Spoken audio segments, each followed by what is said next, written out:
All right, 7 o'clock, it's March 14th, 2024. This is the Board of Finance budget meeting. And meeting's called to order.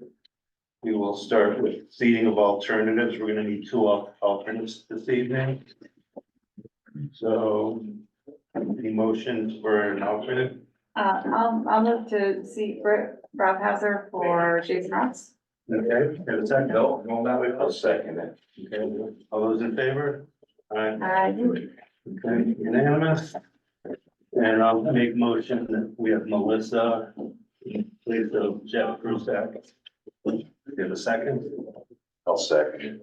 All in favor? All right.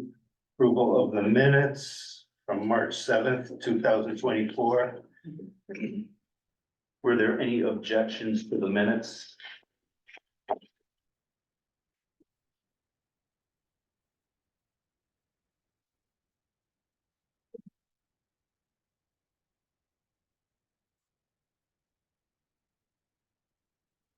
All set? All set. Okay.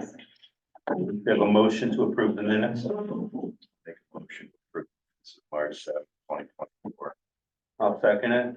All those in favor? Aye. Aye. I'm gonna abstain because I'll be here. Okay.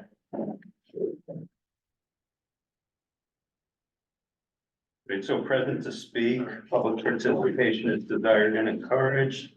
Speakers will be limited to time and appropriateness of comments to maintain progress, stay on topic, and maintain decorum. So do we have anybody present to speak?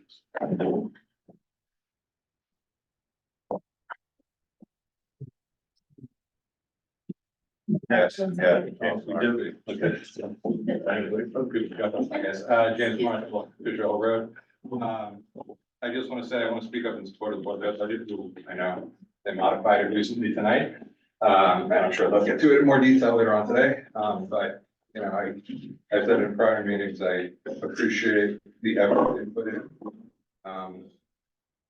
a very challenging year. And to also, again, support the request. The requests are really, it's a needs-based budget, as they've said repeatedly, including the things like a facilities manager looking at the CFP and the next however many years. It's an important role. It should be adequately funded. And it's really critical to starting to make some headway on a couple 100-year-old buildings. The other thing I want to say is related to the CIP, and I'll say I'm speaking personally, even though I'm on the CIP.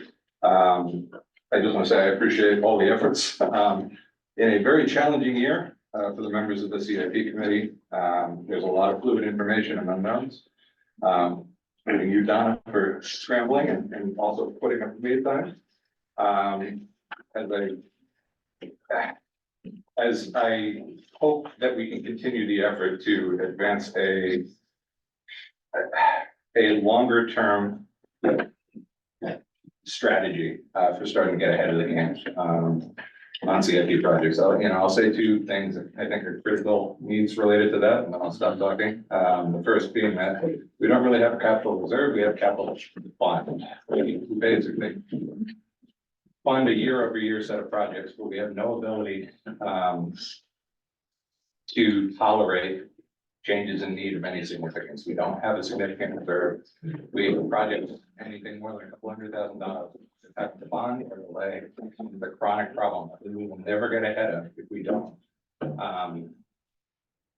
look at a complete plan and a complete picture and start to prepare and save some of these projects. I know there's never going to be a good year. But we do need to start making that effort. And then the second thing I'll say is that there's somebody who deals with these regularly.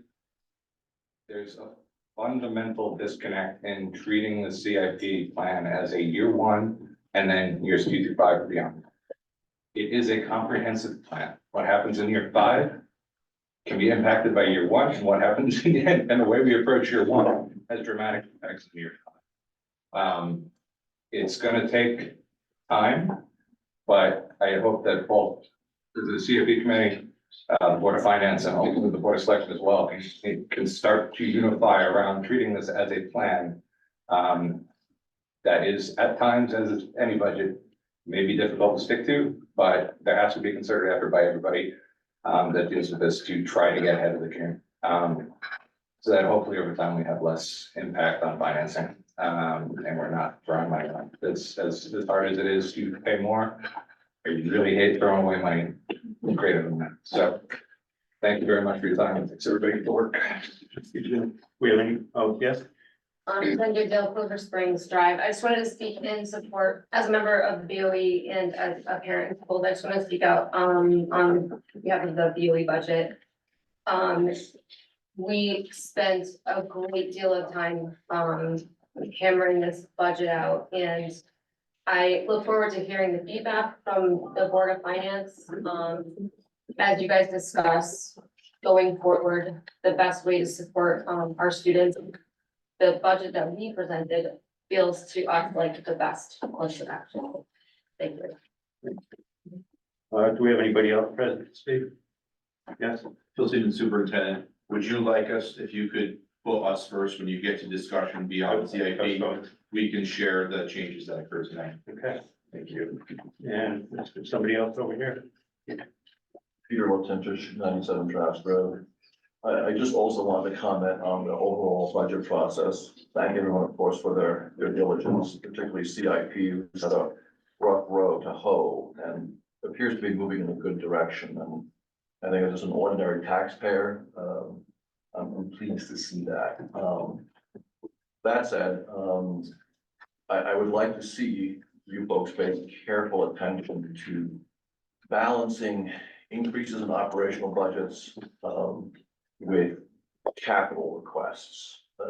I've heard a number of you say that this is a capital request heavy year. And I think there's strong support for the improvements to the schools in the wake of the new school referendum defeat. And I think the town is anxious to see those projects move forward. But it will be difficult to support both those capital requests as well as a large increase in the school operational budget, which appears to be growing since the original budget that was requested by the superintendent. And I think that's a serious concern in town. I agree with Mr. Marshall that these school improvements, particularly the roof, are being overdue. There's strong consensus for it, I think, in the community. But to do both is always difficult. And certainly everyone recognizes that there are needs, but there has to be a balance, there has to be priorities. And I'm hoping you look at that carefully, as well as emergency services, where there's been large increases over a number of years now that are beginning to have an impact on the overall budget from what the taxpayers can see. And also public works, where it seems like we've gone through a number of years now buying a lot of equipment, and that the town needs a break, frankly, to fund some of these other areas, like the capital requests. So I hope you can look at all of that carefully, and then recognize that all of this is in the backdrop of essentially flat revenue. And I urge you to consider all that carefully as you listen to the presentations tonight. Thank you so much. Thank you. Do we have anybody else present to speak? No, so at this time, we'll be going on to new business and we'll be doing the discussions first. And the first discussion will be the Board of Ed by Phil Stevenson. Phil Stevens. I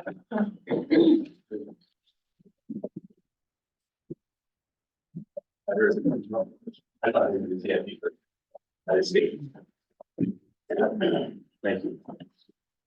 Should be counting to these.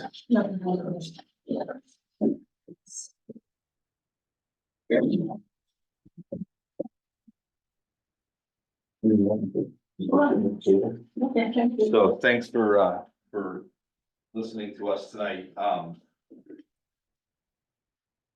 The budget that was presented to you, at our presentation, one of the areas that I would say is volatile, is special ed.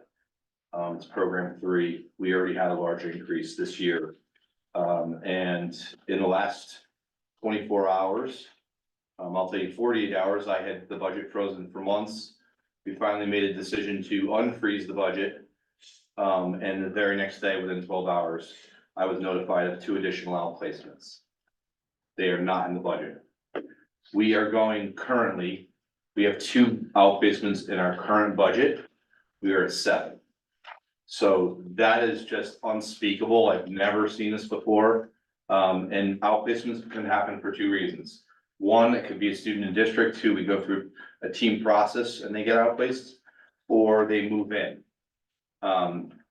I can't give you the details without, giving away any information about students, unfortunately. All I can tell you is, the Board of Ed met at 5:30 tonight to make adjustments, because there's no way we can walk into next year with a $350,000 deficit, because that's where we are if we didn't change the number. So they met tonight, and I'm gonna walk you through the document I just put in front of you. Is you have the approved budget from 23-24. The first number that was sent to you this year, when I did my presentation, was my $9,770,084. It was a $618,000 increase, and it was a 676. That is a large increase, and I'll tell you, in my time, I think the largest thing I've ever put forward was a 4. All our other years were 0s, 1s, 2s. They've been low. So when I tell you this is a needs-based budget, I would not put something in front of you that was needed. This is where we're at. So just so you understand the pricing, when we start talking about outplacements, the new unbudgeted costs in the last 24 hours are $348,963. That's a huge number. That's what we know in the last 24 hours. That includes tuition and transportation. Now, the good news, and there is good news on that, is that we're not on the hook for the full amount. Is that we write excess cost grants, and we have some non-lapsing funds to try and offset that. So to figure out, the math is on there for you to show you how we calculate that. Our per pupil per the state, and this is where it comes from, is $22,270 per student. The first 4.5 times that amount is not eligible for grant reimbursement. So you can see that the first $100,216 for an outplaced student is all Wilmington Public Schools. It's on, and it has to be in our budget, okay? You have to multiply that times 2. So now you're at 200,432 because we have 2 new outplacements. That 200,000 again is not eligible for any state of Connecticut grant reimbursement. That's almost, it's over 2% of our budget, 2% increase. So then you subtract the the full cost of 348 minus the 200 that's not eligible, you're left with a balance of $148,531. That is the amount of money that we are eligible to apply for grant reimbursement for. We've typically we pay about 30%, the state pays about 70%. I'll tell you, the state says we're supposed to get 91%, and we haven't been getting 91%. We've been getting 70% covered. So we have to multiply that 148 times 30%. We have an additional $44,559 that you have to cover. The rest of it is covered by the state. So add those 2 numbers together, we have to add $244,991 to the budget. So that's on top of the 618, 611. Correct. All right. So what the board, and again, it's a contract, it's legal, there's not a choice in this, okay? It's not like we can say, hey, no, thank you. It doesn't work that way. If we get this, we have to do it. And if you're gonna cut something, it comes from something else. It does not come from this. So now the board met prior to your meeting to go through some scenarios for understanding, okay? And this is where when people ask, hey, Phil, do you write grants? How do you apply, the monies that you have? This is that process. So I never thought I'd see a $10 million budget here in education, never thought so.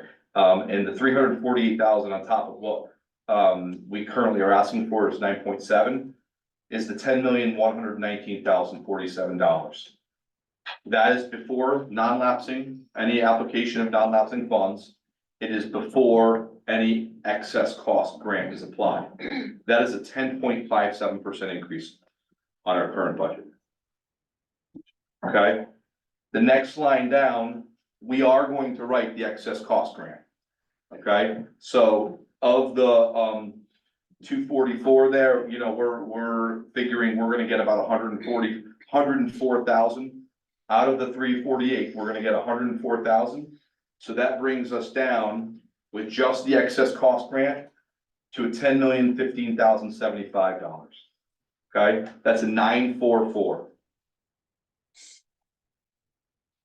Now, the board realizes that that's a very hefty budget and it's needs-based, but we had to come up with a way to try and soften that a little bit more. And one of the things why this matters, and you watch, if you have a chance to watch our meeting tonight, I had to talk about the current 23-24 budget because we have a $762,000 hole this year. We're not asking you for a dime, we're covering it by grants, by professor grants, by moving health insurance funds, by freezing the budget, by using non-lapsing funds. It's gonna be covered. I'm saying that as of March, what's the date? 14th. And I'm intentionally saying that because I said the same thing on Tuesday night at our meeting. And the very next day, things changed. Okay?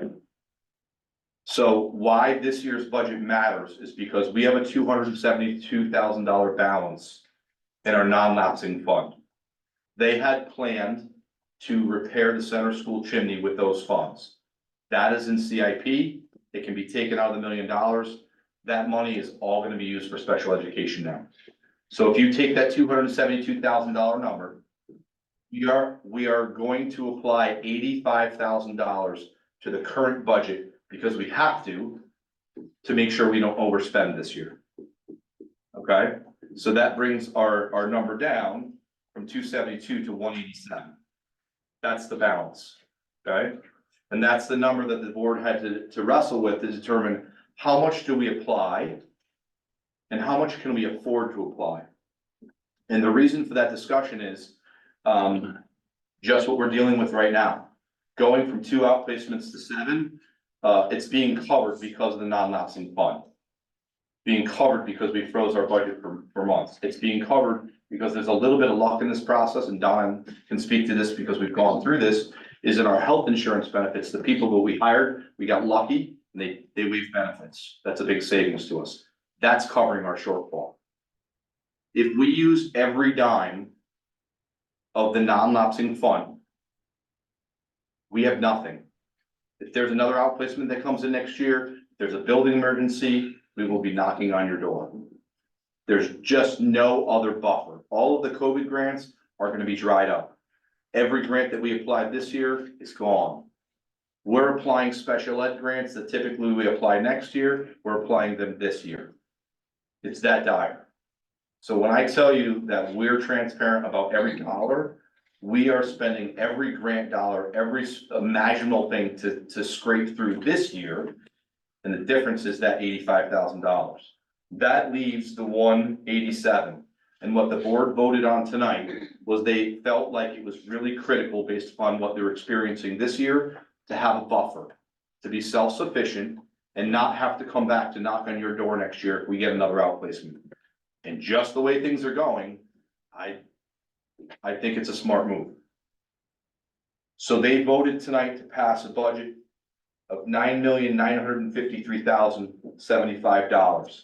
It is an $801,602 increase. This is an 876. They applied 62,000 of non-lapsing funds. That leaves them $125,000 buffer in the non-lapsing account. So if we get another outplacement, we're not knocking on your door. If we have another emergency, if it's building related, the good thing is if CIP goes the way it should, there's gonna be money there that can take care of it, but this is special ed related. It's not good news, but it's reality. And when we say this is a volatile program, special education, it is. And there's nothing we can do about it. We're not alone in this. Other towns are dealing with very similar things. Hebron's dealing with the same thing. They had an additional 2 that had happened. The challenges that we're facing is when you look at our per pupil expenditure, it's higher because we're small. In districts that are larger and their per pupil is $16,000 or $17,000, they don't have to spend as much money before excess costs can be applied. That doesn't apply to us. So we have to spend $100,000 before we can even get be eligible for any grants. Other districts can spend 80. That hurts, and we will never change that here in 2 buildings. Because that's what changes per pupil. Either that or everybody leaves and you cut all your staff. Okay, I don't see that happening either. So I know that the initial budget that you talked about on being under 5, to even consider something like that, you're talking about a $400,000 cut. You're talking about position after position after position after position. So I urge you to really consider what the board has passed tonight and the changes. And understand that I have never put anything in front of any board of finance ever like this in my life. This is double what I've ever put in front of the board of finance or in front of the board of ed. And so that's the changes. And again, I tell you, that's a change that's as good as today. If the budget goes through the town, it passes and somebody else moves in, or there's another outplacement, it's not in the budget. And that's, without that buffer of 125, we're coming back to you. That's the only option we can do. Without the changes tonight that they voted on, they would have had a frozen budget next year. They would have spent no money on supplies. They probably would have had to cut staff just to survive next year's budget. And that was a 676 increase. So in the grand scheme of things, I know this is a weird way to look at it. The increase that's from what was reported to you the first time to what it is tonight is 182,000. And I know this is an odd way to look at it. I wish my stocks worked this way, but you're paying $182,991 more on top of what we presented to you, but you're getting $348,000 worth of services. It's a weird way to look at it, but it's what we're getting with the grants and applying the non-lapsing funds. So sorry, I know you're still sitting on your chairs. I appreciate you not falling on the floor. Let me tell you, I fell on the floor when I got the phone call. So this is where we're at. That's what they passed, was the $9,953,075 for 876. Questions for me? I can't answer questions about the special education placement. All I can answer questions really are budgetary related. Any questions? I have a probability question. Have you ever seen it go the other way with, by the time, where someone who was signed up for outplacement And changes return? their plan? Yeah, So it can happen, and all we can plan for when we do our budget is what we know. And so last year when we planned our budget, we knew too. And this year, we thought we knew, and then the change happens and you go. It does happen. I think it's a little more rare. There are students that are in outplacements that, sometimes they come back. But you have to plan for it. One of the things that I struggle with as a superintendent is really, you want to talk to your legislators about something. Here's 2 things to talk to your legislators about. Number 1, the 4.5 times the per pupil is the dumbest rule in the world.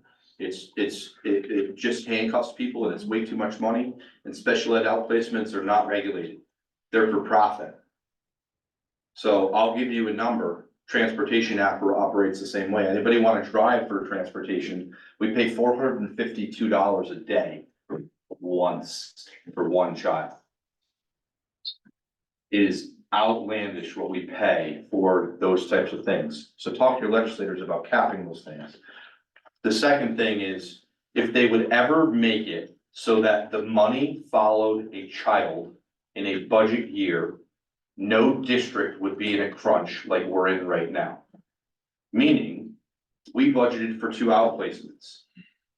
After the budget was already approved in May, if they had a state law that said the money follows the child, and I'm gonna make an example.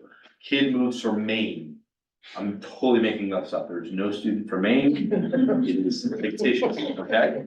If the student moved from Maine and they were outplaced, and that school in Maine had been budgeted for their outplacement payment, that school would pay the remainder of the year, and we wouldn't be stuck with a shortfall. Right now, we're stuck with a shortfall because we have 5 additionals, and somebody else has a pot of gold because they left their district and they're not having to pay for it. Everybody would have their turn with it. You know, if somebody left Ellington, if somebody left here and moved to Ellington, and we budgeted for it, I'd be okay paying those funds to keep that student in their placement in Ellington where they were, because we budgeted for it and Ellington wouldn't be a whole and I wouldn't be in a surplus. If they had a rule like that, it would work. Those are the types of things that you have to talk to your legislators about. That's what I shared it with my superintendent's group today. But I can't change that today. All I can tell you is this is a wild number. It is what it is, but it is 100% needs-based. I don't know where we go, removing the things that are in here. I have a hypothetical question for you. If you didn't get the facilities engineer, would you still get your projects done? I think if you're talking about putting those numbers in, I think it's gonna be, it's all, the only thing I'm going to do. Okay, thank you. And I know that that was a question that had come up. I'll share that too. We had sat and looked at, regional positions for facilities directors. I called 2 school districts that had postings. One was in Massachusetts that was on the water, meaning ocean. They were paying $140, their person, or $132, their person was retiring. They had gone through a brand new school project. They were paying someone that had been there for many, many, many years. And they had a lot of money. Then there's the other side of that was there was another school in Massachusetts on the western part of the state that had an opening and they were offering $80,000. We are in the ballpark, and the most current posting that I've seen was Conn College. It just closed and my eyes go, Conn College, ooh, that's gonna be a lot of money. They were offering 78 to 82. And the description was exactly what we're looking for. Writing RFPs, conducting interviews, helping make decisions, oversight, was all those things. So I do think the number that's in the Board of Ed budget right now for facilities director is spot on. I think it's accurate. Could there be some place where there's 30 school buildings and the person should be making more than, 80? Absolutely, that person's making 140 someplace, but when you only have 2 buildings, you're in the 80 range. Can I just point something out, just for context? So the school budgets have been incredibly low for any district I'm watching in the region, but in the working back for the last 5 years, it's like this year, it's 0.85%, under 1% over year-over-year spending. Then it goes to 1.26 in fiscal year 23. 1.14% in 22, 1.98, that's the highest in the last 4 years. And then Phil's reference was in 2019 to 2020, it was 4.67. So this is a different league. Yeah, I don't like to point out a program that this is so unique. I mean, this program is probably 5% right now. It's probably 5% of our increase. I didn't do the math because I almost didn't want to know, but it's a lot. If you just look at your budget documents of what it was and now add on the 244, I mean, the 244 is another 2%.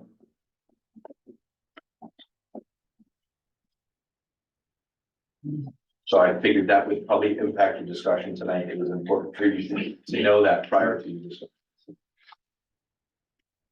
Thanks for listening. Any other questions for Bill? Thank you very much. Thank you. All right, so next, James, I see you're sitting here. I'll let you go first. So, thank you, everybody. So I know that there was some discussion last week. I apologize for not being here, but I do have some clarification on the questions that Bruce emailed me. So first off is the River Road field maintenance. Unfortunately, the fields at River Road have been neglected the past couple of years. That's shown in previous year expenses. The Parks and Rec Commission and I have been working to get Little League games played this coming season at River Road, which had not happened last year that I know of. But the baseball field needs maintenance before that can happen. I'm working with Dave Roy, who's our landscaping contractor, to price out lime to line the fields and some mulch to be spread. And I'm working with Troy and Public Works on seeing the right field gate at the baseball field that had come off the hinges. And with the addition last fall, the bocce ball court, which I have been seeing used way more frequently than we had expected. In the coming project at the park, we are planning on seeing increased activity at River Road over the coming years. And keeping the field maintenance budget where it is will allow us to keep the fields in good shape and encourage more outside groups to come to the park and pay us money to use the fields. I'm working with a local volleyball group and getting 2 outdoor tournaments to happen at the park this coming summer and fall. And Northeast United Soccer is continuing to rent the soccer field in the spring and the fall, which brings in revenue. The next area was the courses. In the presented budget, I had removed the lines for the safe boating course and the babysitter course. I don't plan to run those courses this coming fiscal year. On the other hand, I am working on setting up an arts and crafts course and planning to set up a CPR AED safety course in the new fiscal year. I'm planning on reevaluating those 2 lines based on the success of these programs. And finally, the last question was about high school basketball, and I believe in the email I sent you, Bruce, I referenced the expenses, but I took a look at the revenue and I was surprised to see that last year there was a zero in the revenue column for high school basketball. So Donna helped me with some digging into it, and it looks like the money was deposited into the youth basketball account. It lines up, well, just to give you a background on high school basketball, it's a joint program with Ashford and Willington. Ashford handles the registrations and then cuts us a check for half of the revenue. A $2,135 check was put into youth basketball line on April 10th of 2023. This timeline would line up with the end of high school basketball, not youth basketball. And when Ashford would send the payment in prior years, for example, in 2022, the check was mailed on 4/6, so that lines up. This occurred after the previous director had left and before I started, so there may have been some confusion with what line to put that revenue in. So I did wanna make sure everybody knew that the revenue was not zero for last year in high school basketball. So those, I believe, were the 3 main questions Bruce had sent me, and I'm happy to answer anything else that might have come up. Thanks, James. Any questions for him? All right, thanks a lot. Thank you. So, fire departments. Want to go first? Your choice. Both here, working together, so No, you guys, you pick who wants to go first. we'll look at one go first. Fine.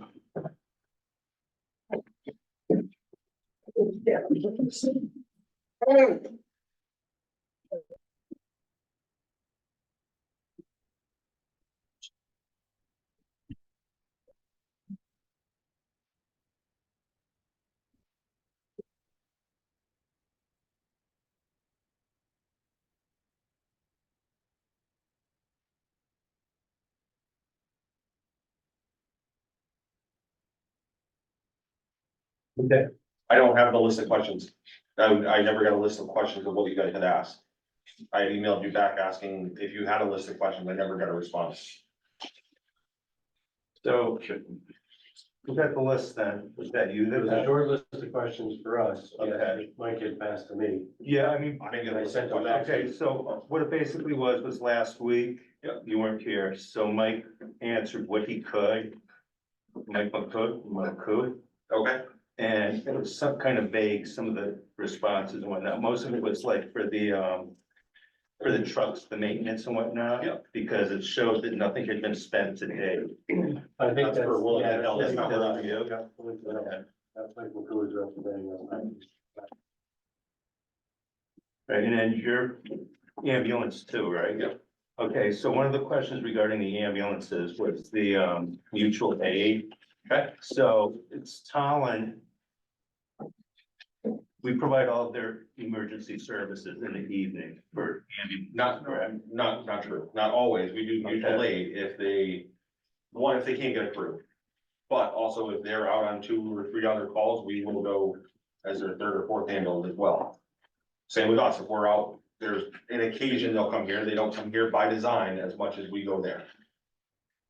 We design our mutual aid to come into town with using Yukon. Because they can hit most of the town in a very quick. Holland splits their town in half. If you look at numbers from Vernon and Ellington, they're just as high as us, if not higher. For coming in.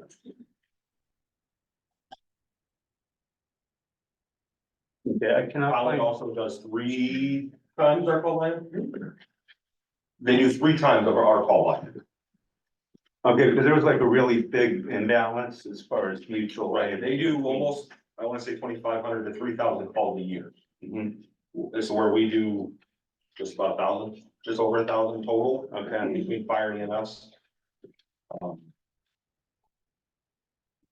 The calls I saw was, for the full count. For the full calendar year, I believe, Like, I yeah. think It was, 179 it calls. was. Okay, I saw 112 went there, Okay. 2 came here, Correct, and that's by design, So we it's- don't call it's them. a 56-to-1 ratio. We, again, that's by design, we don't call them, because we use Yukon so much. You see our mutual aid as being Holland, or sorry, Yukon, more than anybody else. The Right. difference is, we're available a lot more, we don't call in as much mutual aid as other towns around us. But we're like a 3-to-1 ratio to Stafford, and that's something like 90 calls or Right, but something. if you look at the totals over the last couple of years, that's actually dropped off. Stafford has done something to increase their staff.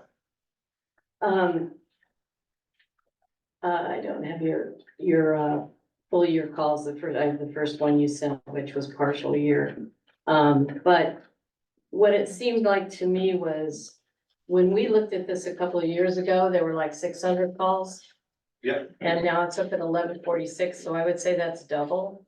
And it seems to me a large share of that is the heightened calls to some of the communities we're talking about. It's not though, there's a lot more calls in town. There's, our call volume in town is, so you do the numbers, Ambulance mutual aid went from about 25% given to, last time I checked, was 33% over 5 or 6 years. Has it gone up some? Yes, it hasn't gone up. but our call volume in town has, especially since COVID, gone up significantly. So just to make sure I understand Yeah. the math. The total ambulance calls was 959 for fiscal year 23. And the total mutual aid calls was 320. Does that sound reasonable? That's what I've got. About 1/3 is what we're running at now. It's Just a few years ago, it was about 25%. It's a third of the total ambulance calls in this report from, Right. and that's the last full year we have. Yeah, I'm looking at, 23. I'm sorry, Stewart does the call numbers, Yeah. so that's why I'm looking at that. That's fine. Yeah, Okay. but then the total calls, including all fire, all Yeah. alarms, everything else, Everything is else. 1146. Yeah, so, But at the same time, we've Um, also brought in, just this last year, there's been an increase of Fund 17 of over. The last report we had received, and I believe Donna confirmed that was over $100,000. More than what was projected in the Fund 17. understood. But still, a lot of that's not covering the full expense, that's covering, that's, I understand that. yeah. The difference is if let's pretend we did no mutual aid. We would drop our income by about 33%, because you used to go into Fund 17, and your expenses would drop by maybe 2 or 3%. Fixed bandages, medical supplies, fuel. Sure, I That sort of thing. understand that. Your overall expenses of electricity, payroll, repairs and all that will not drop. I think the question is, though, we are one of the only outfits in the region that runs 24/7. We are not. We are Okay, all over. But Tallinn doesn't. Tallinn does now. Right. But they are also, so what we're told, working on a plan to do that.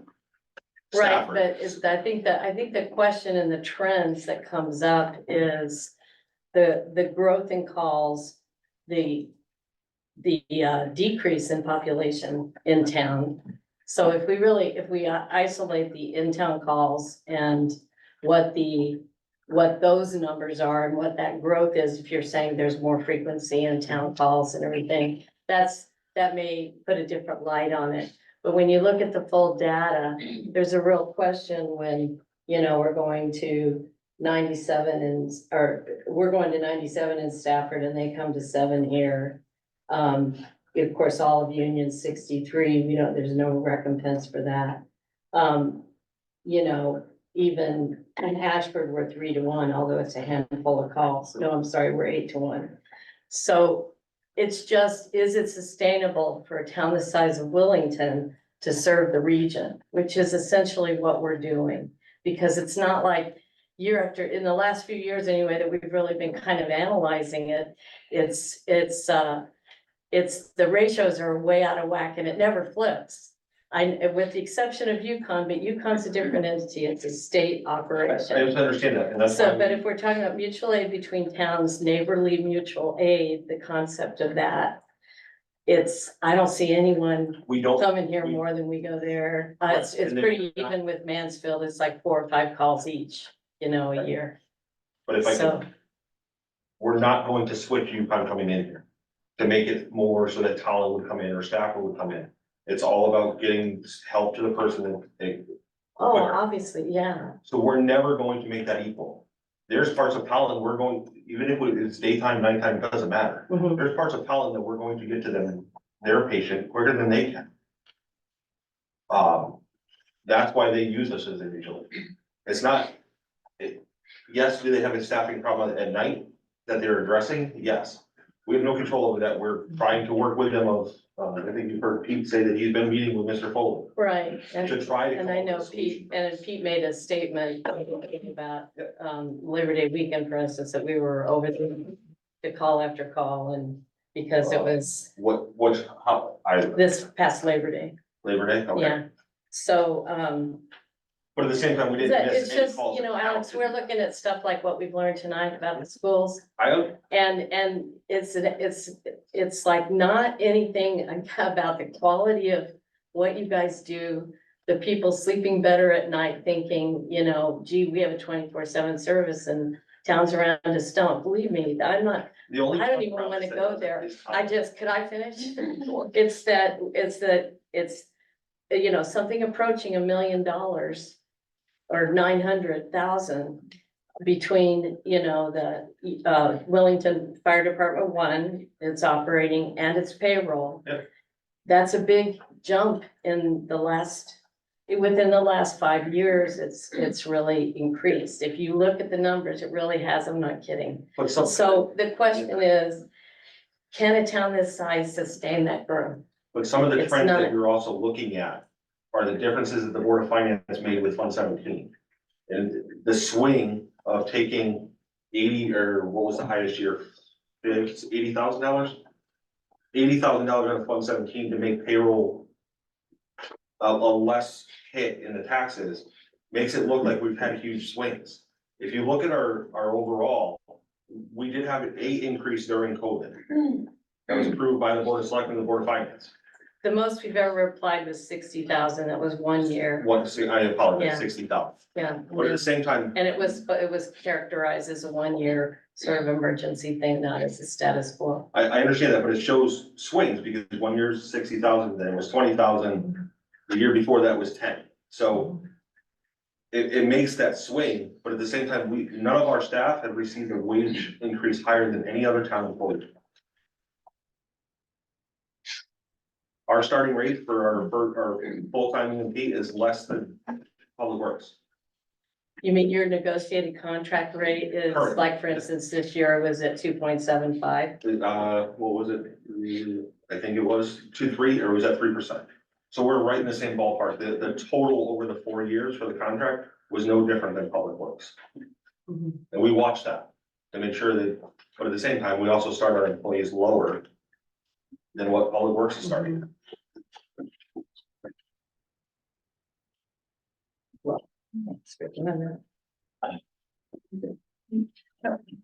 So applying the fund balance doesn't change the fact that the actual operating costs and the actual costs of all the equipment Correct. and all that has gone up, It has. and it's not gonna go down. It- So, and we need to come up with a sustainable way to pay for this.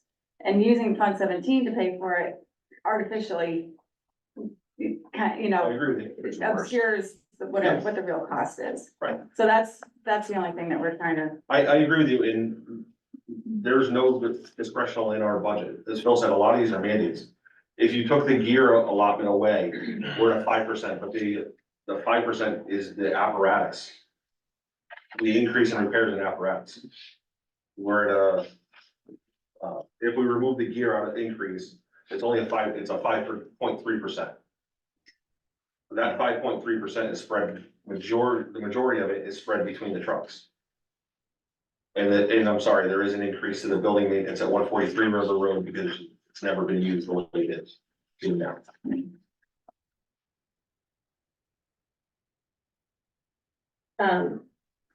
Could we have some questions about the proposed admin job, although I have to say, It's If a- we can cut it out, that's- if that's with what's going on, if we wanna cut Yeah. that out, we're perfectly. I fine. just wondered a couple things, Yep. because what it was characterized as far as this is about a 15,000 addition. $12,000 increase. between the two. Yeah, but then there's, there's taxes, Okay. employee taxes and things in there, and an extra uniform cost that was added into that option. So it's more like approaching, yeah. Yeah, I think it is 13 or something. But at anyway, the question I had is, since it would be your position and it's 10 hours added to your position and you're already working in the ambulance, right? So it's a different job classification. So currently, when I work, I am not the fire chief, I am a firefighter EMT. Right. So if those 10 hours were added, would that be added to your other existing hours? We had not discussed that, but I would assume I would fill in where needed if there was openings in the shift. Right, I guess what I'm getting at is how many hours do you work for the ambulance a week?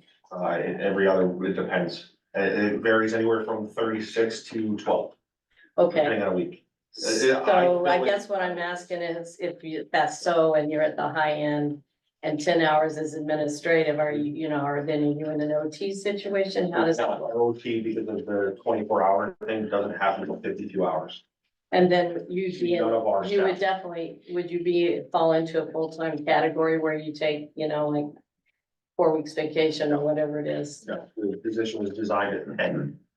They're two completely different job classifications. So it's like, it doesn't matter whether you're filling it or where anyone else does, it's a discrete position that doesn't add to benefits and hours and vacation time and all that? So, I guess so there's a distinct difference between positions. So somebody that works at night, so I'll use myself, if I work at night as a night driver, it's a stipend position, I make minimum wage to be there. That does not get calculated as a stipend, it calculates out as hourly rate, because by law, we have to calculate it out as an hourly rate. But it's always been done since it was set up as a stipend, to entice the volunteers to do it. But there's a distinct difference between my only responsibility at night if I'm working that shift is that ambulance. Do I take a fire truck if I have to? Absolutely. If it's a fire call, if it's a house fire, I'm going into a house fire. It's a different job classification. Okay, Donna, do you have any perspective on this? You know what I'm asking, right?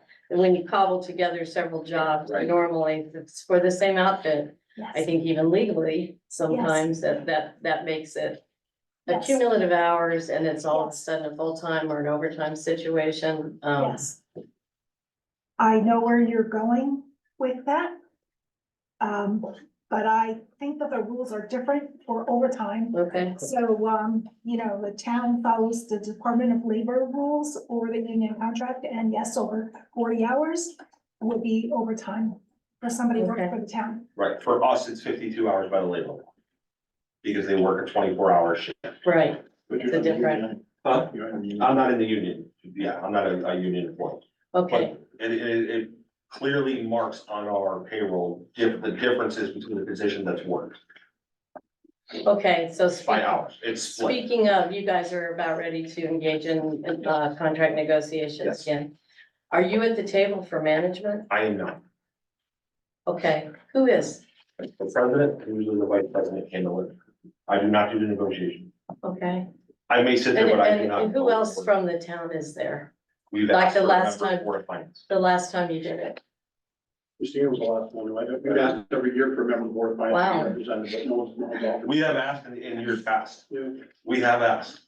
We're hopeful. That was like 2010. 2010? Was that like 2010? But we did, there was a request made. She's like. I never, Request made at the last. Remember, it's every 4 years, so. Yeah. And we have. I asked every year for someone from the board of finance. I said, It's on our agenda tonight. Yeah, we, we have it now. I definitely is. and because we did extend the contract, it was, we haven't negotiated in 5.5 years. Right, right. So Okay, there was a 1-year Okay. extension.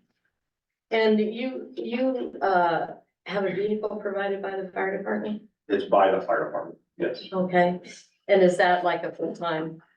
I mean, that's your personal car? Pretty It's not my, much? it is owned by the fire department, Uh-huh, but I but I mean, pay, you take it home and I stuff. do take it home, yep. And a portion of my payroll comes out of my payroll for that vehicle.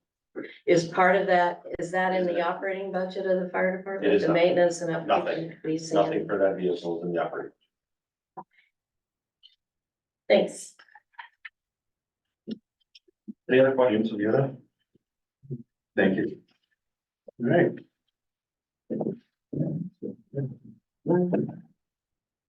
Right, so you guys did send a short list of questions with Mike, he passed it on to me. And I did send responses back, I think you all got them, I hope you all got them. For the questions that were asked, and the only thing that we are faced with now is I guess the CIP is not going to fund the year. I guess, so that's my understanding, I could be wrong, and maybe right on that, Christina. Yeah, from what I heard, it came out, it's gonna be back in your operating budget. Right, okay, so that's the only, we did not put that in our operating budget when I presented earlier. Right. What is that quotient? It went up a little. It's 22,100 now instead of 2150 or 2050. Yeah, that's 4 sets, and that's each department is $22,000 increase Okay, for the 4 sets of you.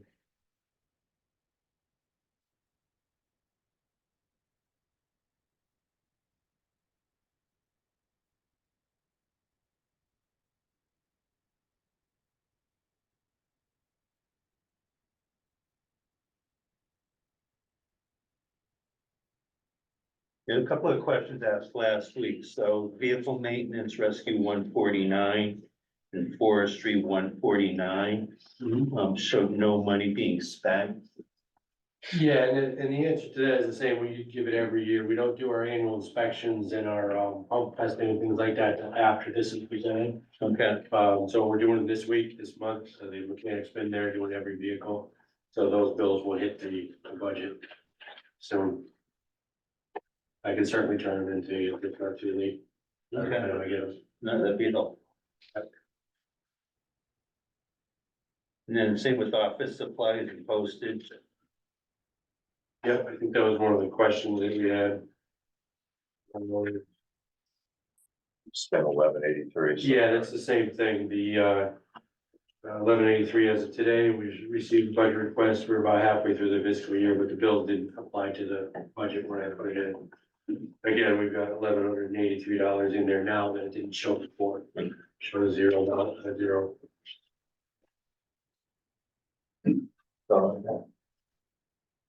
Anybody else? No. Well, thanks, a lot. Thank you. Thank you.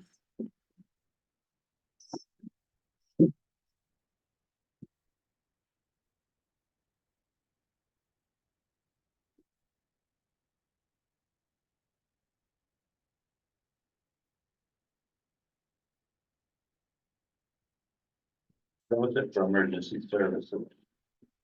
All right, so the next one we would have had would be the library. She's not available because she's away. She'll be up next week for discussion.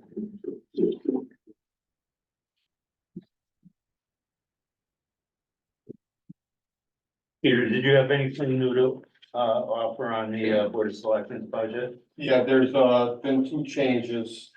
I just got the email, so hang on until I find it. It's about a $400 difference. Okay. It's a what? $400. Down, you mean? Let's see here, probate court, which we have no say over at all, is $300 more than when I came to you. And human services is about $100 more. Other than that, I have no changes. All right. Went from 94,000 to 194,200. Thank you.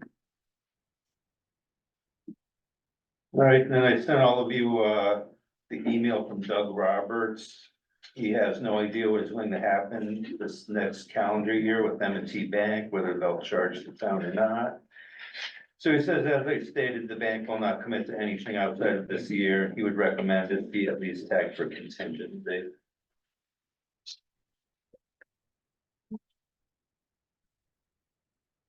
I'm sorry. He said that he doesn't have any additional information. He said as far as for 2025. They won't come out. Yeah, they won't commit. Yeah.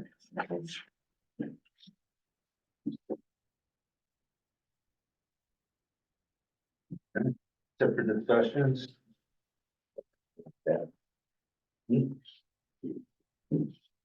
Right, Christine, capital improvement plan. All right, I have it on my computer if you want me to share it on the screen. I just need to have sharing power. Lisa, you know how to do that? Make a phone, that should do it.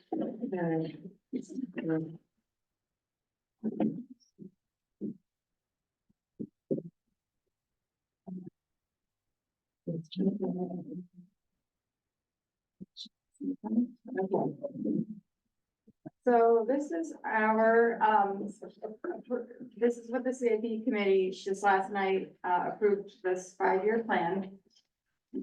For, it technically should go to the selectmen first, and then the selectmen approve it and bring it to the board of finance, but here we are.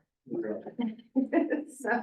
Calendar keeps moving forward whether we want it to or not. Right, right. So, I think the easiest way to explain this would be to talk about the current year, what's going on in the current year, and then talk about the first year and, actually talk about the whole 5 years of, from a very high level and then drill down as we need to. But this first column is what is happening in this current year. These projects were approved to be included in the capital improvement plan last budget season and are to be spent in this fiscal year. So you can get an idea of how it works. But the biggest things on here are these very two top lines, which is the transfer to the capital reserve fund. We typically are try to move somewhere in the $500,000 to $600,000 range into the capital reserve fund. And we had been on a good trend over the last few years of increasing that after years of not increasing that, and keeping it flat. And then the whole school discussion was happening last year. So we actually created a sub account within in the capital reserve fund, which is also called Fund 4, of $1 million. So that was, the idea last year was, let's put $1 million aside. We don't know if we're gonna have a school bond to pay or if we're gonna have repairs to do. But we know it's coming and we wanna have some money there to offset whatever's coming our way. And we called it the shock absorber plan, thanks to Steph. And it wasn't included in the budget, so there's currently $1 million has been put aside in the special fund for school building projects. 460 for just local projects. And as you look down the list, you can see places where it says FO4, like plumbing repairs at both schools. That actually, was on the plan for a couple of years, I think, and this column shows the funding source, for what that would be. Going down the list, it shows it a little bit clearer, like we have all of these lease payments of things that have been purchased, going back, up to 7 years ago, in some cases. But like we have a lease payment for the ambulance, $48,000. That's coming out of Fund 17 that we were just talking about. There's, we were doing a lease payment for this SCBA, for $17,000. That's actually coming out of 910, which is a line in Peter's budget. That's an operating budget expense. But the things that are in this left-hand column are things that are affecting the operating budget, things that are affecting our taxes. The things that are in this column are considered off budget because we're paying for them either with a special fund or with a grant or with, some other money. Like LoSiP and. Like LoSiP grants, steep grants, or, some sort of cost sharing things. There's not too many of those things out there, but as you go down the list, you'll see like Public Works, all of these vehicles in the last few years have been leased. And these lease payments are included in line 311, which is a line in the Public Works operating budget. And that is one thing to watch as these things come off of these leases. That's gonna be savings. It's gonna appear to be savings in the Public Works operating budget. So we just have to keep an eye on that. Because we do want to get away from all of this leasing and go to more of paying cash for things. The problem is we don't have a big cash account, which is what we've been talking about, and how do we build that up while we're trying to phase these other things out. So then as we go down the list, you'll see, we're mostly paying off leases, honestly, in this current year. We have a bond payment for the library, $171,000. There's gutters that are to be, done at the library. We're using ARPA money for that, so that's an off-budget item. That's another example of that. The facility study for municipal buildings, that's another ARPA project. And, that, I'm not sure where that is, so anyway, does everybody understand the basic concept of how this works? It's on line 66, is that what you meant? That That's ARPA 66? facility study that you were just talking about. Oh, yes, yes, line 66. So that was like last year, the selectmen asked for $40,000 from ARPA to do this facility study. Now, I'm not sure, I don't want to put Peter on the spot. I'm not sure where that's at. Where is the spending on any of this tracked? Like, how can you tell like what was done to the schools last year, what was spent, what was So Donna completed? keeps Yeah. that on a Okay. separate, like, we have a special sheet for each of the funds that tracks the different projects but some projects never happen. People don't actually do them. And then we have to decide, do we hold that money or do we put it back into either into the general fund or into the reserve fund? And that happens at the end of the year, pretty much, when we review it, but So that's what's happening in this current year. So now we move on to next year. And we had, the most requests for things that I've ever seen, and with the biggest price tags that I think we've ever seen. The biggest thing, of course, is the school repairs. So, one thing I want to like just explain to people here is if we had done the new school, the bond payments for that were approximately $3 million. At least in the first few years, it went down, some of the years after that, but that $3 million bond payment would be in this plan somewhere. And so the good news from a financial perspective is that we're not trying to deal with a $3 million payment, but we are needing to do these repairs. And the Board of Ed has asked for 1.5 million in this current year. And to add to the $1 million that's already in their account, because in the next year, they're gonna need to do the roof and the solar and the HVAC. And all of that is, it looks like it's gonna be around 2.5 million after reimbursements from the state. And there are deadlines to make in order to get those reimbursements. So their initial ask was 1.5 million in next fiscal year in order to get moving with that. Then, in the year after that, they wouldn't need as much money. They would only need 500,000. Then we would probably do a bond for the remaining things and not need to put money into the savings account anymore because we'd be paying a bond down. We were estimating and thinking that bond would be around $12 million and that bond payment would be $1 million. But as we just explained, like in year 3, if you had to put $1 million bond payment in, we've already been used to paying that. So it's not gonna impact things drastically from a out of pocket perspective. So that's what they had asked for. At the same time, we have the request from the fire departments to build 2 new stations. That request was for 11.5 million. And that we put in year 3 with just thinking that it's going to take at least a couple of years, well, at least 1 year to figure out what exactly we're building and how much it's gonna cost. And,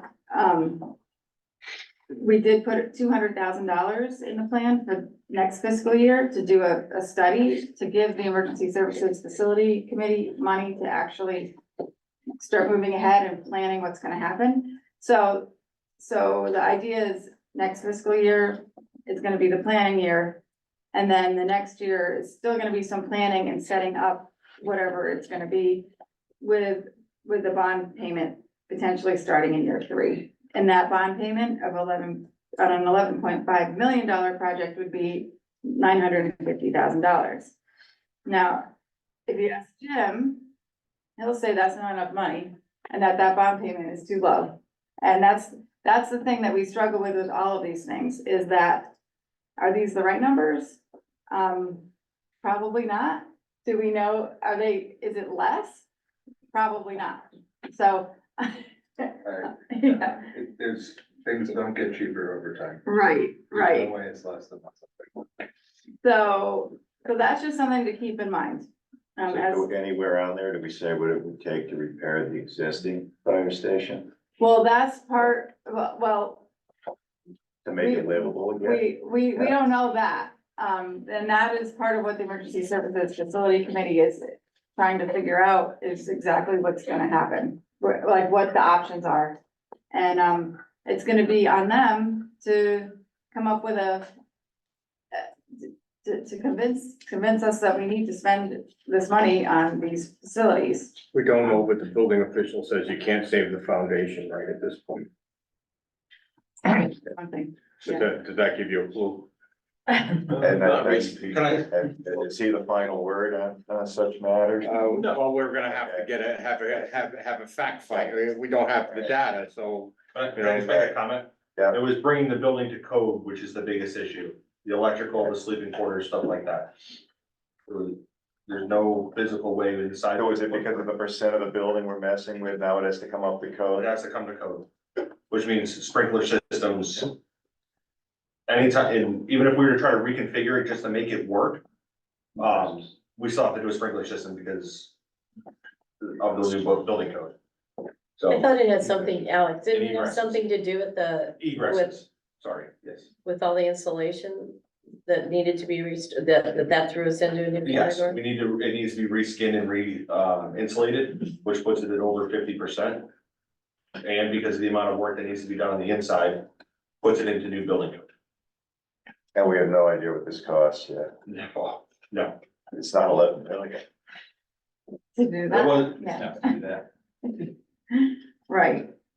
So, but what, that's the other thing that the CIP committee struggles with is how far do we go with determining if these things are needed, what priority they are? Because on the one hand, we can only deal with what we've been presented in terms of pricing and timing of when they need it. On the other hand, we have people who can ask some really good questions and can try to, determine if there's other options or if we're doing it the right way and all of that. So that's what we spend hours and hours talking about at these meetings. So, so anyway, the 11.5 is in year 3. That's the end result of all of that. Then, the good news in Public Works is that we don't have a lot of requests for big trucks in the next 5 years. I'm not sure if that's great news because we want to try to get to a stable spending pattern with them.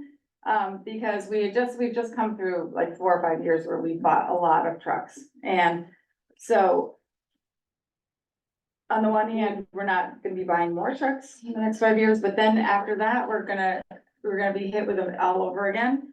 And we're not saving money to prepare for that.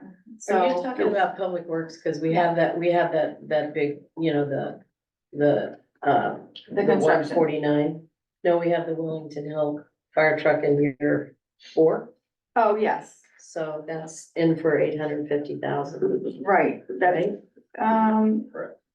is that line 35? That's that 31-year-old baby they need to replace. Yeah, it's right at the bottom. 39, right?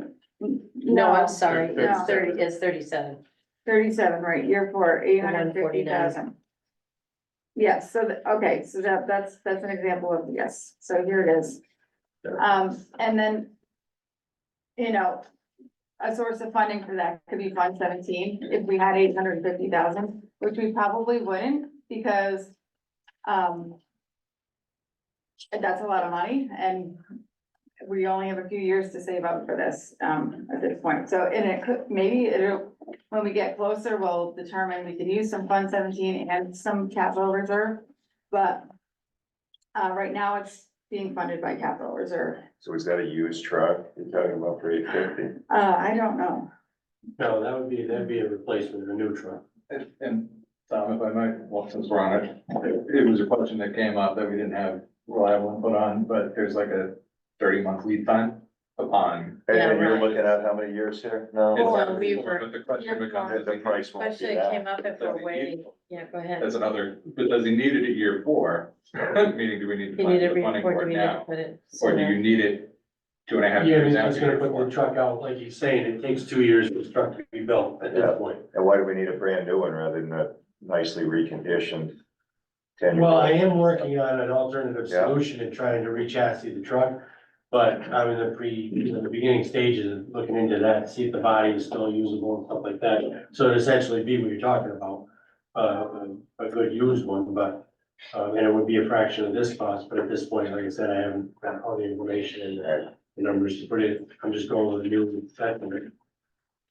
What's the lifespan about? Of when a new truck of this nature, and what's, Well, we've had this one, it'll be 30-something years if you buy a new truck. If you buy a used truck, it's gonna cut that in half, at least.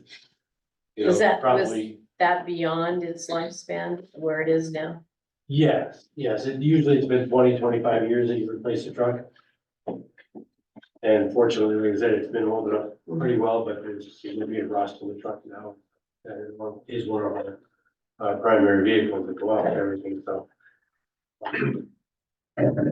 I am working on the alternative, like I said, but a used truck, Walter, to answer your question, really doesn't, it kind of just kicks the can because you're gonna get something that's not gonna last half an hour as a new We're one. also a town of 5,000 people, though, we gotta look at that. Yeah, too. no, you look at all the options, absolutely. And then make the best decision based on. It looks like people do when you go used versus new with your own, yeah, Yeah, everybody'd always rather have a new one. yeah, absolutely. Absolutely. So, yeah. Then, so I'm just looking at Public Works and what we have. There's really just two things in Public Works for next year, and they're both projects that would only happen if we got grants to do them. One is the Village Hill drainage and paving, $500,000, and there is a source of funding, the STRIP grant, that's a state grant that looks promising. But that wouldn't affect the bottom, that doesn't affect our bottom line for tax, increasing taxes. And then the salt shed, which has been on the plan for several years. We do think that there is some steep grant money that we actually have already received, or been allotted, a few years back. It's just a matter of figuring out exactly what we need. Several years ago, there was a site plan done that included moving the salt shed, but it also included the fuel tanks and some other things, and cutting away the hillside, and it was a big project, but now the fuel tanks have already been replaced. So it's probably a different configuration completely, maybe cheaper, hopefully. Maybe they don't need a full permanent building, maybe it just needs to be one of those, I don't know what you call them, but. Yours. Yeah, like a yurt.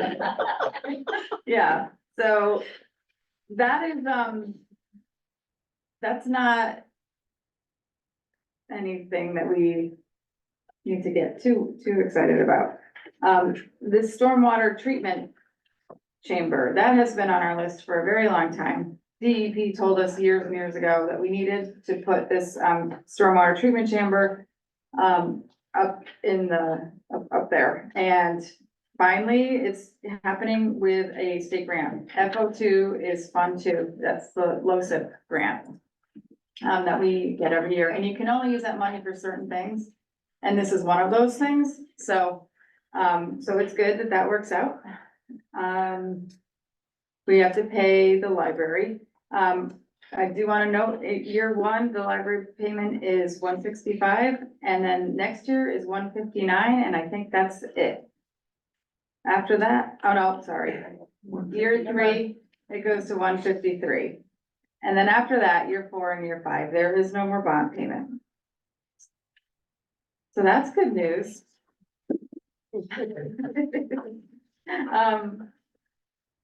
The flip side of that is that bond's gonna be retired, but these other bonds we're talking about are 5 times the amount.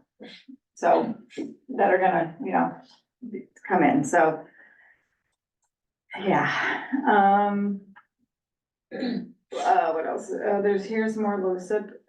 The library building envelope is another big project for $80,000. That's another LoCIP project, so that is good. So we have a funding source for that. And the town office building, public works, security, Peter put this in for $30,000, and that would be coming out of line 930, which is also in his operating budget. And, reval, we have to do every 5 years by statute, and it's, an expensive process.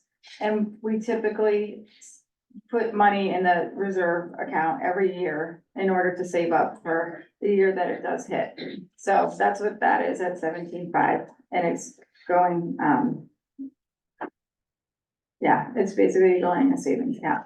And then the last one is replenishing the open space fund for the Conservation Commission.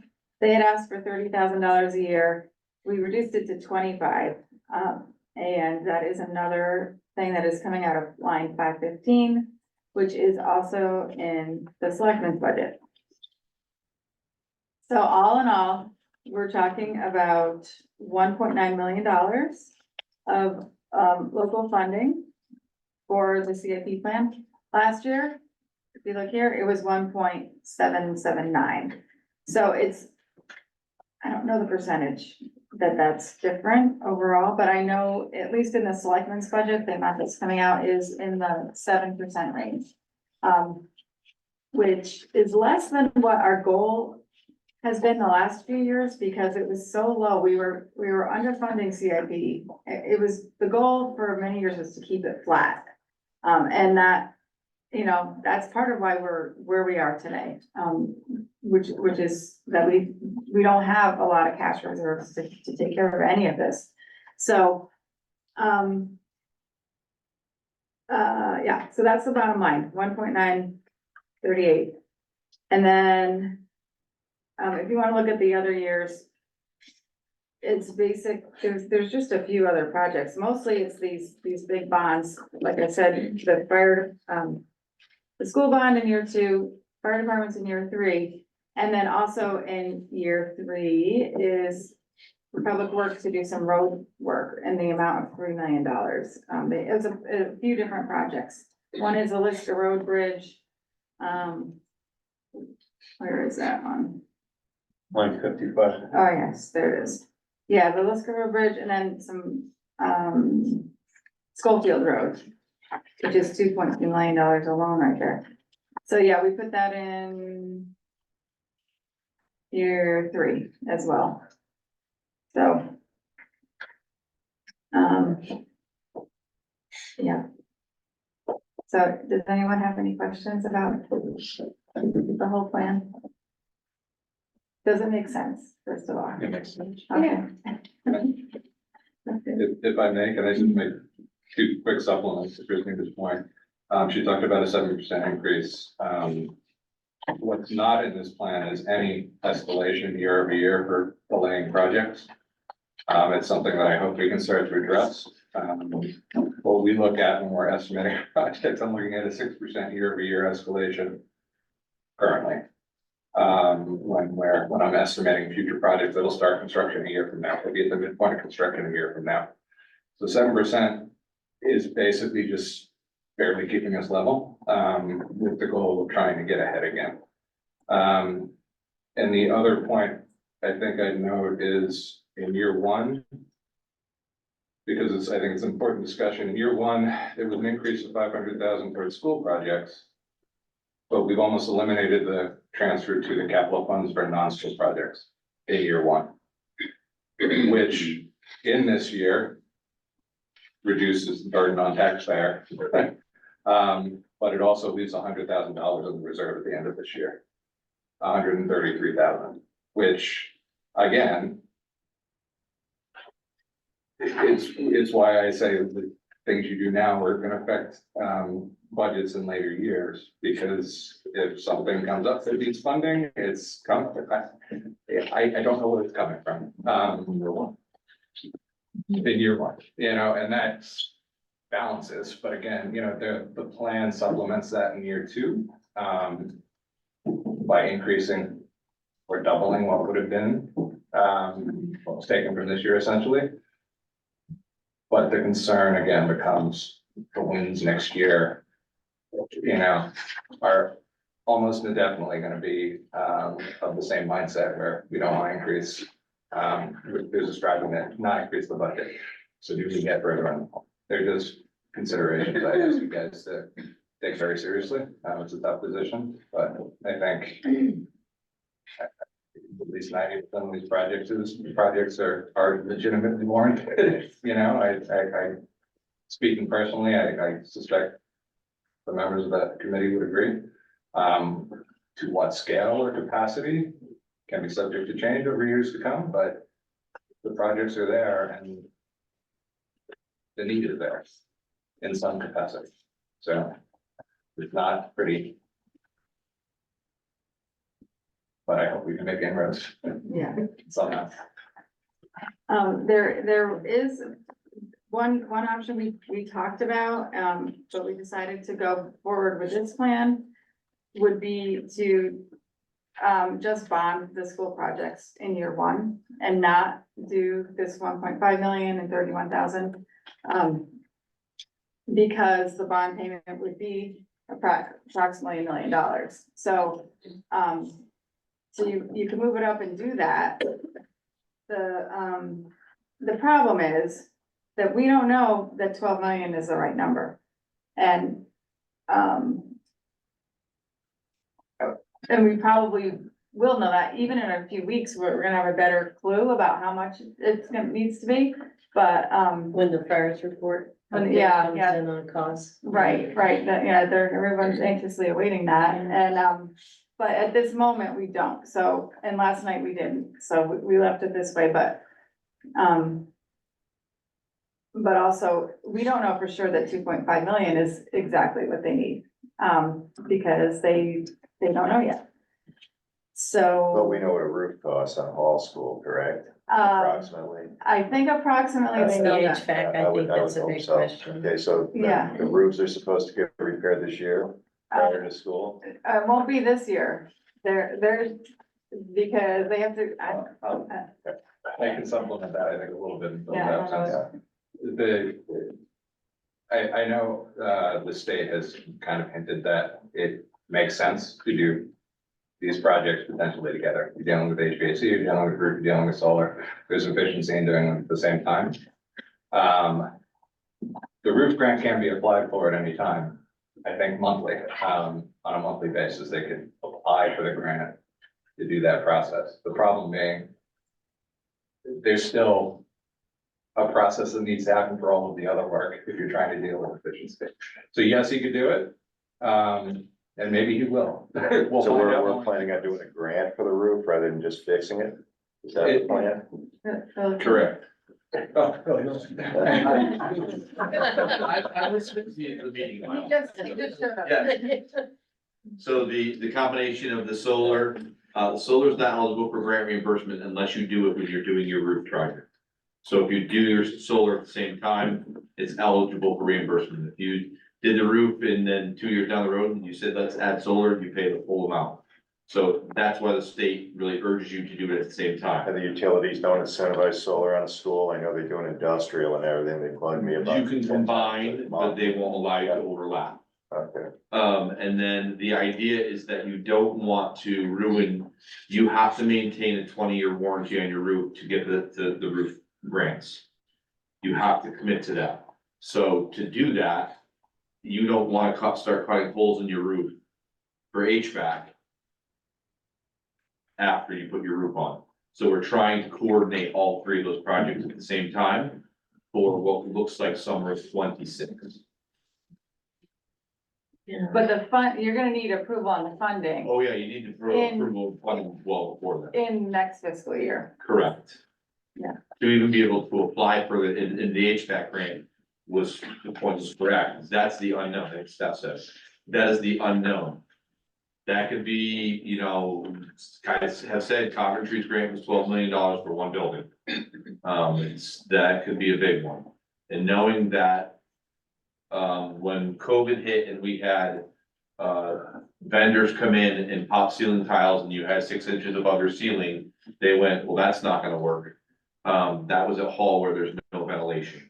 So that's gonna be an issue. It's gonna have to be engineered. It's gonna have, you know, architects involved to figure those things out. And if you put rooftop units, they also have to be able to be supported by what is on, you know, the roof. So it's a combination of all three of those projects combined. But to be able to apply for what is supposed to be the next HVAC grant in December of 24, that's what it's supposed to be due. You have to have, just like we did for the roof prior to, just like the new school project, when you put something to vote, You have to have all of those, when we go to town meeting and they say, hey, I approve the superintendent to apply for a grant. I approve this amount of money. You have to have all those things completed to even be able to apply for it. And those negative values usually there are the grant reimbursement. Yeah. I see that. So, that's the critical important, of getting this in there and, you lose that 63% of the solar is essentially a giant rebate. That's funded by the state and doing it that way and energy savings that are probably easily make up the difference in return on investment everybody year round, but, yeah, I mean, you miss the grants, you miss that reimbursement of those projects, you're 6 million instead of 2.5. So. Bill, when is the, to qualify, and it's especially for the HVAC, is that end of 24? Or is that late, this is is that December that we have to It's have that supposed stuff to in? be, yes, so it's supposed to be the last round of grants that we've heard, and we believe it's because it's tied to COVID, Mike, which makes sense.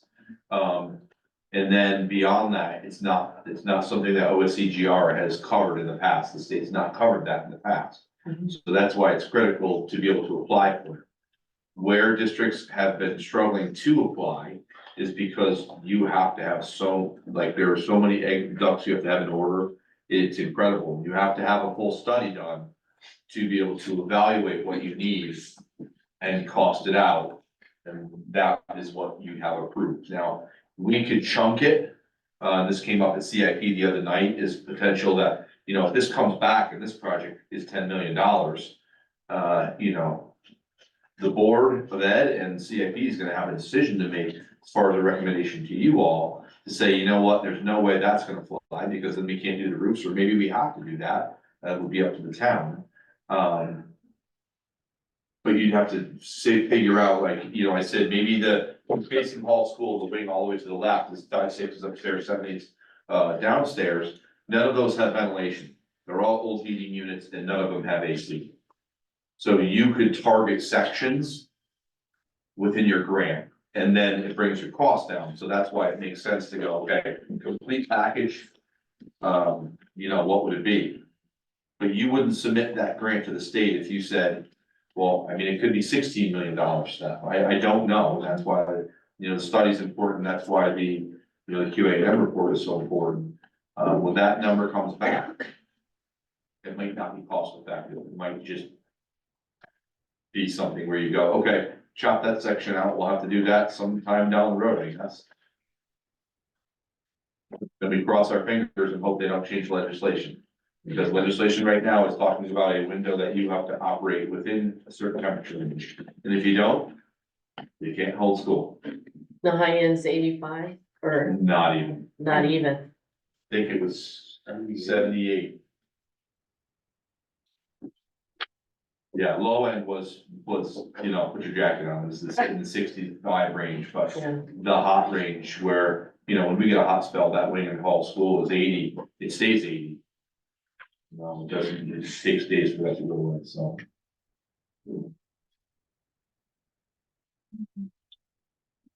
Any questions? Yeah, the roof's currently leaking on Center and Hall. No, Okay, so you got time.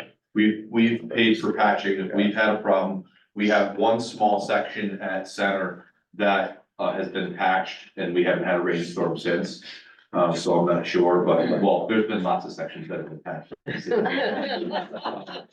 Not just that one. But we've been putting those funds to fix. If we see a leak, we've repaired it. We've spent a couple $1,000s this year on patching to make sure that we keep going the way we don't want rain in the hallways.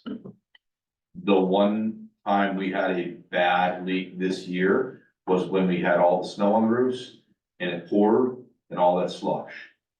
It's rained since and we didn't have any problems, but it's over seams, it's different story.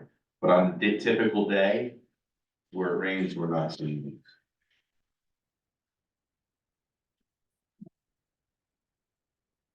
All right. Any other questions or comments? All right, move on now. The next one is, to nominate, Board of Finance representatives for union discussions. I believe we need two of them. Peter sent a letter. What were those dates, Peter? It was in May. May Six, second, seven. second, the third, and the tenth, I believe, Okay. or second and the ninth. It was Fridays. And you guys still don't have one, We don't right? have a date yet, we're waiting on, right, of course. Oh, that's the union lowercase, please. Seventh and tenth. Now, do these get done in, Tenth, can they be which done, one, May third and tenth. can these be done in the evening or only during the day? I don't know, the lawyers work out what time they can meet, because, they're the ones that make the wheels go around. The two lawyers argue, and then we give them advice. What's it been? When do they usually, I believe it's been during the daytime. Ours has always been day. day? I believe that the last time I did the town employees union, it was like 1 in the afternoon or something.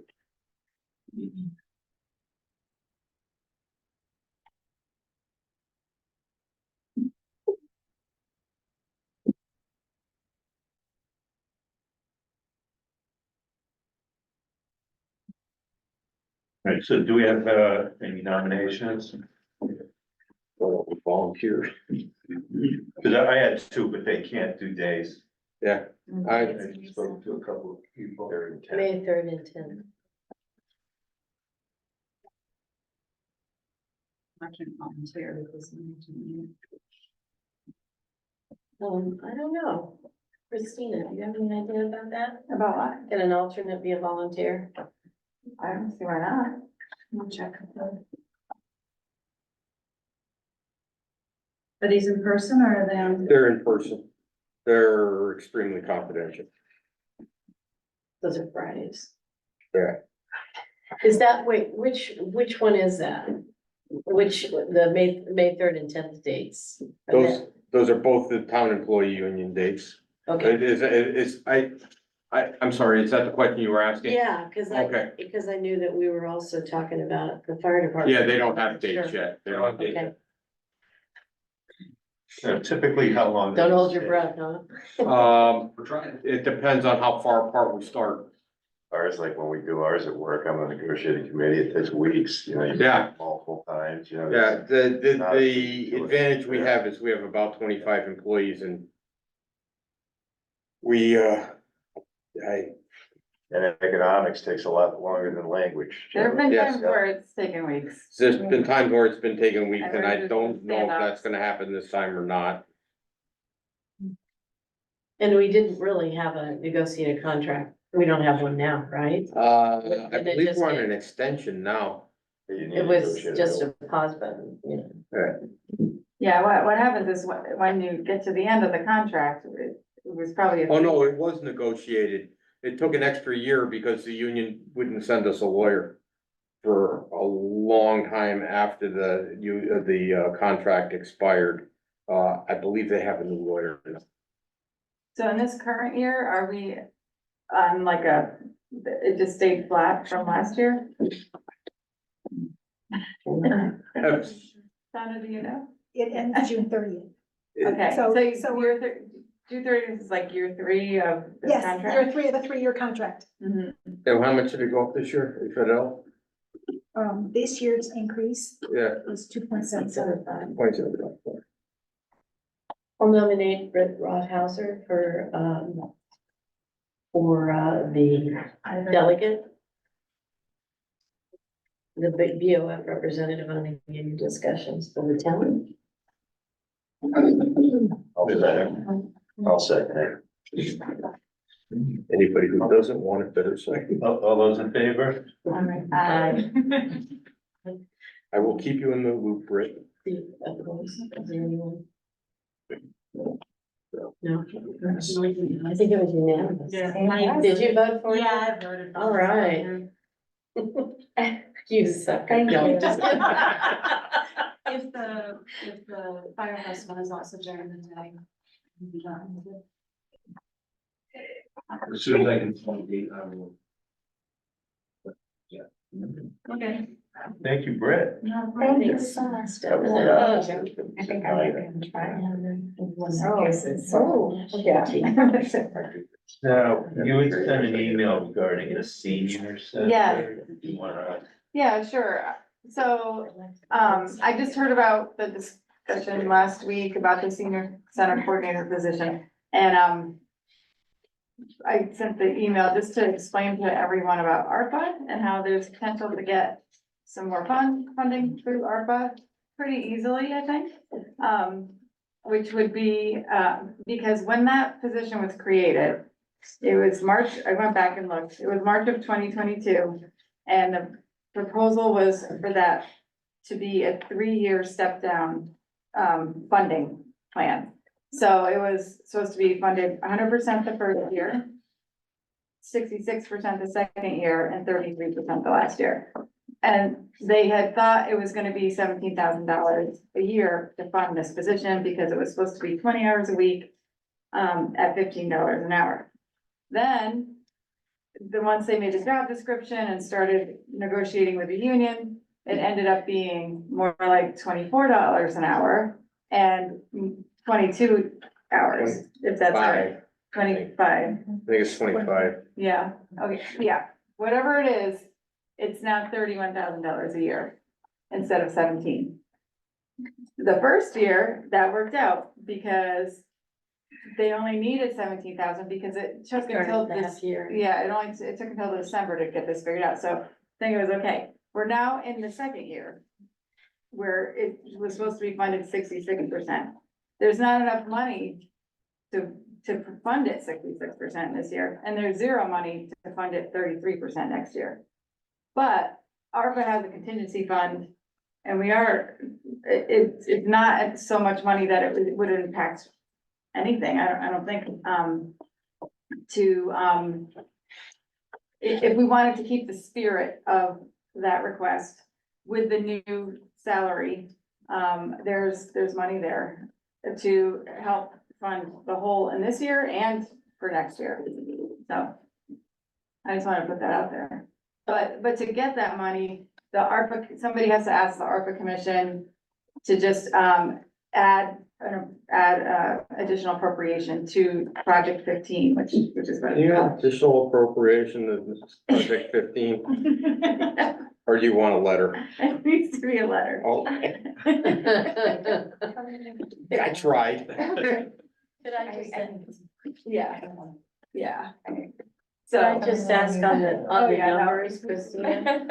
Could I just ask a little Yes. bit on the numbers? Yes, So it wouldn't, if the first selectman, prompts this, we could go back to ARPA and ask for not the percentage amount, but the dollar amount that was originally Right. approved? right, Okay, right. It basically would be something like, request to add 15,000 or, I don't have it in front of me. Whatever it is, 16,000. it's about, Yeah, just to add. it's 14,863. Yeah, so the request is to add that amount to the original appropriation. And, then the ARPA commission will decide if that's okay to do. I think they'll say it's okay because we've done it on a couple other things. And that's why there's a contingency fund in the first place. And we're getting to the end, to the deadline of when we can use this money. So there's that too. I think he's giving you a letter right now. Yeah, we might be getting it. Yeah. Yeah, and I know that's only $11,000 in the scheme of things, but it's something, so. thank you, Christine. Yeah. All right, so next we go on to a correspondence. Do we have any correspondence? Jim? Did you? Oh, yeah, you sent us that, was that in the packet, all that correspondence that came that you had on a thread? Yeah. Okay. Yes.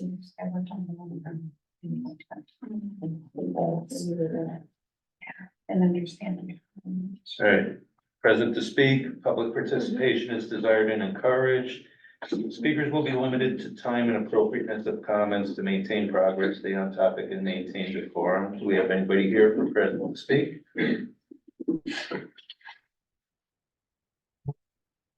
Okay, good and welfare. Oh, wait, Yes. there's one online.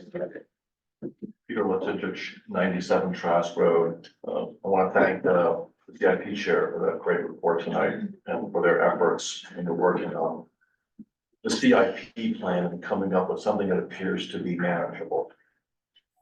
Having heard that, but then simultaneously having the Board of Ed make their presentation tonight, I'm deeply disappointed because it seems, as I'm sure we all are, that managing a large operational increase that now appears inevitable in the Board of Ed budget.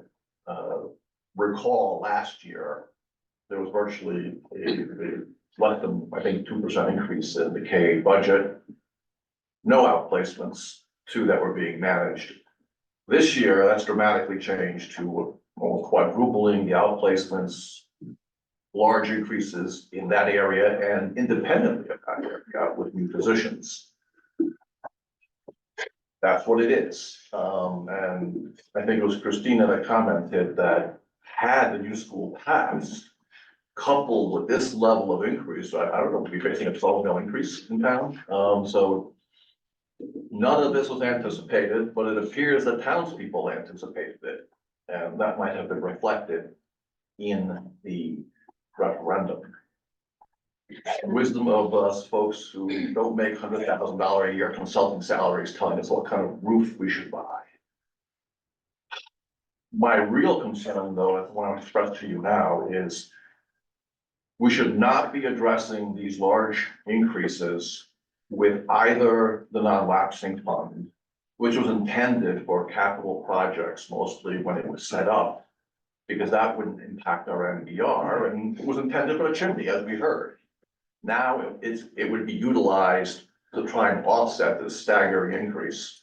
And in addition to that, they're requesting contingency funds, which the Board of Ed and the Board of Finance in this town removed decades ago, because what we learned, if you use these funds, contingency funds, which used to be standard in the Board of Ed budget, or this non-lapsing fund, for example, if you apply those funds now to the K-8 budget, it's going to become a permanent part of the budget. It will become a recurring expense that will compound and will have an even larger impact on what we're hearing of, the difficulties of building up our capital reserve. Because that $10 million budget will increase exponentially. It's better to do what the town has done in the past. Fund these increases directly out of the fund balance. That way, it doesn't increase the K-8 budget beyond its high level now, and we address the immediate problem. Unfortunately for you, you'll have to take that from the only place it can come from, the fund balance, which we're relying on for the CIP plan to some degree. So sadly, it appears CIP may have to be scaled back dramatically because taxpayers cannot support all of these increases. I appreciate your time. Thank you very much. Thank you for your comments. And Good Grosjean. evening, Ann Grosjean, 11 Birch Meadow Lane in Willington. I want to speak in support of 2 programs. Number 1, the senior director. I've just become involved recently there myself, and I can see how she's doing a wonderful job coordinating our senior citizens. So I think that's a very important role. The second thing, I'd like to see your support of the education budget. As Phil described before, and Peter also referred to, we've kept it down to 1%, 2%, 3% over the past many, many years. And this big bump this year is because of all of our outplacements.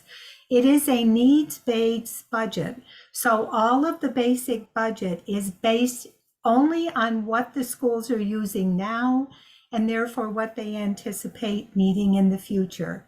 So I ask for your support of that increase so that we can meet our obligations and still not affect the budget for all of the other children in the school.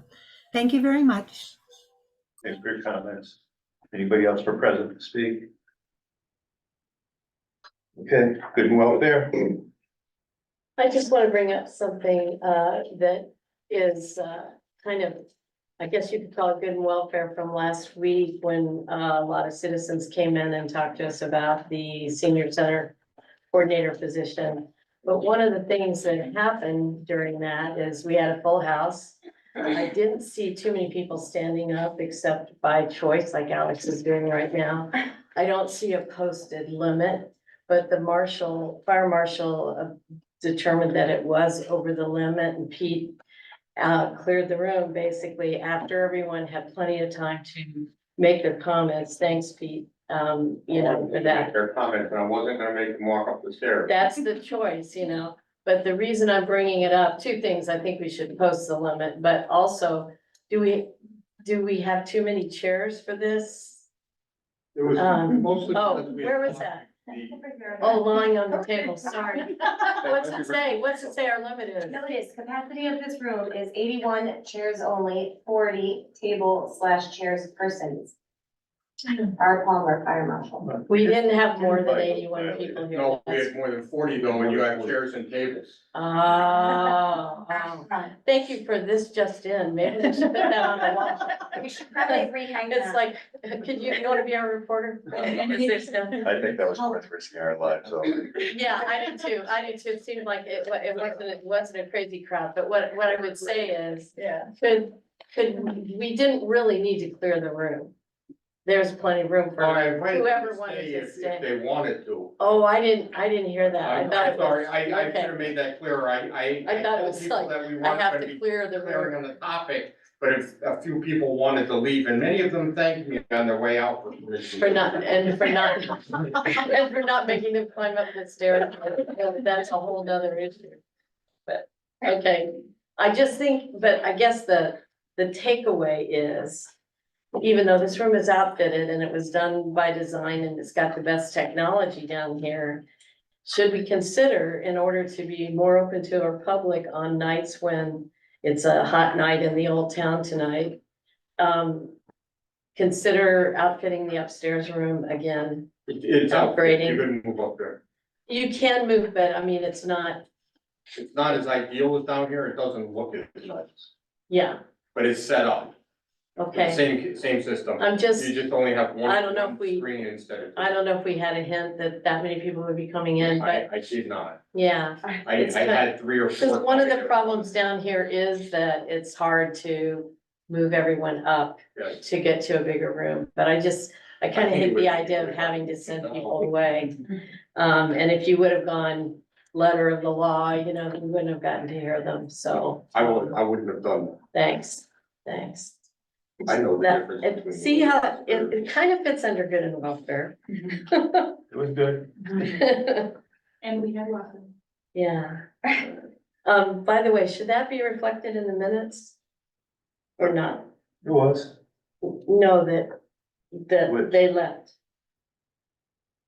Because in the minutes, you kind of talk about who's there and then the volume of folks, and then No, after present to speak, they weren't there. I don't think it needs to be mentioned now. You don't?